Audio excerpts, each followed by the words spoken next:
वैसे तो खान सर विदेश नीति के ऊपर भर भर के ज्ञान देते हैं। मतलब ऐसा ज्ञान देते हैं कि अगर ये विदेश मंत्री होते तो सभी देशों से ऐसा समझौता करते कि कभी लड़ाई ही नहीं होती। और उसी खान सर का अपने पड़ोसी शिक्षक से जो है वो आज तक अनबन रहा और उसे वो कभी दुरुस्त ही नहीं कर पाए। खान सर जो है वो एक्सपोज्ड हो चुके हैं, सबके सामने आ चुके हैं, बेनकाब हो चुके हैं और सब कुछ क्लियर हो चुका है कि भाई साहब पहले तो फोन पे आते हैं, खूब रोते हैं, गिड़गिड़ाते हैं, अपने से गोली चलवाते हैं, खोखा चुन के ले जाते हैं और अब अपनी लड़ाई में अपने छात्रों को उतार रहे हैं। और अगर उन छात्रों को कुछ हुआ तो इसके लिए खान सर जिम्मेदार होंगे कि नहीं होंगे, आप ही जरा सोच लीजिएगा। अब आपको मैं बताने वाला हूं वो कहानी जिसकी वजह से वाकई में जो रोशन सर हैं और खान सर हैं उनके बीच में जो है एक तरीके से कही जाए तो अदावत की शुरुआत होती है। और आखिरकार खान सर चाहते क्या थे, इस मुद्दे को भी समझने की कोशिश करेंगे, जानेंगे। लेकिन उससे पहले मेरा परिचय जान लीजिए। मेरा नाम है रजत और आप जनता जंक्शन देख रहे हैं। इरादा फौलादी है और वादा पक्का। रॉडबेस 2.0 10 जून से आपके गांव एवं शहर में। रॉडबेस के साथ अब सफर में रुकावट नहीं, सिर्फ मुस्कुराहट होगी। Download Rodbase app. देख लीजिए, जिस गली में खान सर की कोचिंग है उससे कुछ दूर पे ही, या फिर कुछ दूर मत कहिए बल्कि एकदम बगल में कहिए, वहां पे रोशन सर का जो है वहीं पे कोचिंग सेंटर है।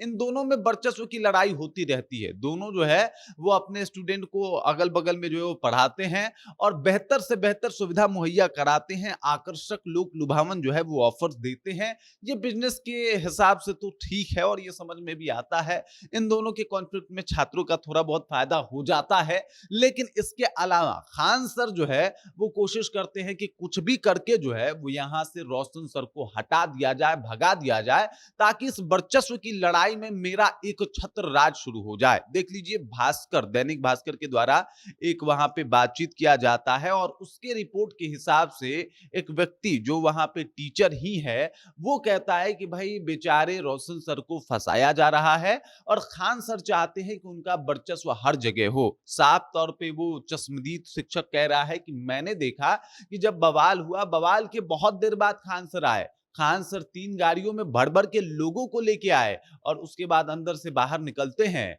2-3 राउंड गोली फायर करते हैं, खोखा खुद बिन के जो है वो लेके जाते हैं, चुन के लेके जाते हैं ताकि पुलिस आए तो वो समझ ही नहीं पाए। पुलिस ने भी कहा था कि कोई फायरिंग नहीं हुई है। कुछ लोगों का तो ये भी मानना है कि पुलिस ने शुरू में ही सोच लिया है कि भाई साहब इनको बचाना है। अरे भाई, आप ठीक से जांच करते तो शायद आपको पता चलता। वो तो सीसीटीवी फुटेज आने के बाद जो है वो पुलिस उस तरीके की कार्रवाई करनी शुरू करती है, क्योंकि खान सर के द्वारा गोलियां चलाई गई और ये सब कुछ थोपा गया किसके ऊपर?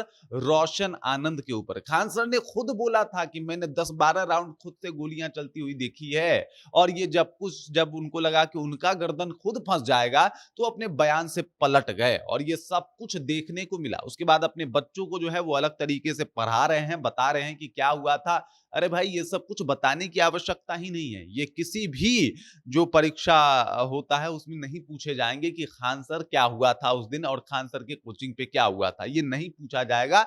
इस बात को समझिए। तो ये जो बोर्ड पे पढ़ाते हैं आप, उसका मतलब साफ है कि आप बच्चों को भड़का रहे हैं या फिर कुछ ऐसा बता रहे हैं जो आपको नहीं बताना चाहिए। आप उनको सिलेबस पढ़ाते, आप उनको पढ़ाते जिससे उनकी परीक्षा निकलती, लेकिन आप एक दिन क्लास भी ओपन करते हैं तो उसमें बच्चों को यही पढ़ाते हैं जो कि गलत है। और साफ तौर पे आप एक्सपोज हो रहे हैं। एक्सपोज तो उस वक्त भी हो गए जब वहां के चश्मदीदों के द्वारा ये कहा गया कि चूंकि बिल्डिंग का जो मालिक है वो खान सर का करीबी है और वो सब लोग मिलके चाहते हैं कि जो ज्ञान बिंदु कोचिंग सेंटर है, यानी जो रोशन आनंद का कोचिंग सेंटर है, उसको जैसे भी हो हटा दिया जाए। और इसी को लेके जो है वो तमाम कोशिश किए जाते हैं। और उस व्यक्ति का, वो जो शिक्षक है, नाम है सुजल राय, उसका ये भी कहना है कि ये लोग यही चाहते हैं कि यहाँ से जैसे भी हो इस कोचिंग सेंटर को हटा दिया जाए, क्योंकि अपना वर्चस्व चाहते हैं और वर्चस्व बनाने के लिए ही इन लोगों ने फायरिंग की, माहौल बनाया ताकि डर का माहौल हो और फिर उसके बाद खुद पुलिस को फोन किया। सबसे बड़ी बात तो ये सामने आई है कि वो जो कोल्ड स्टोरेज वाले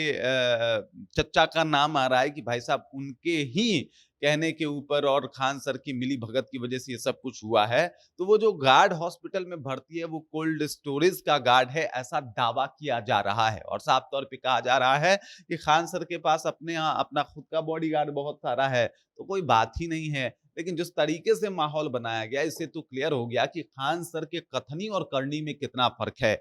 ये जो माइक पे आके बहुत बढ़िया-बढ़िया भाषण दे के चले जाते हैं, भाषण ही कहूँगा क्योंकि एक टीचर जब मतलब बहुत ज़्यादा प्रेरित हो जाए ना कुछ चीज़ों से और उस तरीके की बातें बोले तो साफ तौर पे समझ में आता है। जो खान सर करते हैं, अब वो एक्सपोज़्ड हो चुका है, लोगों के बीच आ चुका है कि खान सर कर क्या रहे हैं। मैंने खान सर का एक वीडियो देखा जिसमें वो ऑनलाइन गाली-गलौज कर रहे हैं। वो बच्चों से कह रहे हैं, कोई बच्चा उनको कुछ कमेंट कर दिया जो उनको बुरा लग गया, वो बच्चों को कह रहे हैं कि जाओ अपनी माँ-बहन को टाली पे नचवाओ, इससे ज़्यादा तुम कमा सकते हो। गाली-गलौज वाला लहज़ा, शायद आपने भी वो वीडियो देखा होगा और आप ज़रा विचार कीजिए किसी शिक्षक की भाषा ऐसी हो सकती है क्या? और अगर ये शिक्षक इस तरीके से पढ़ाते हैं, तो इनको शिक्षक कहा ही नहीं जा सकता है। इनको कहा जा सकता है एक लंपट व्यक्ति जो कि थोड़ा बहुत शायद जानकारी रखता है या फिर गूगल सर्च करता है, मुझे नहीं पता।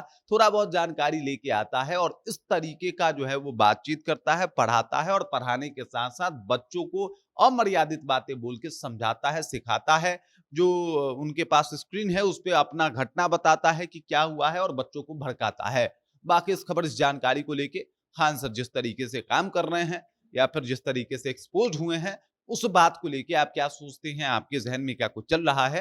कमेंट कीजिए, अपना विचार हम तक पहुँचाइए। बाकी आप देख रहे हैं जनता जंक्शन और मेरा नाम रजत है।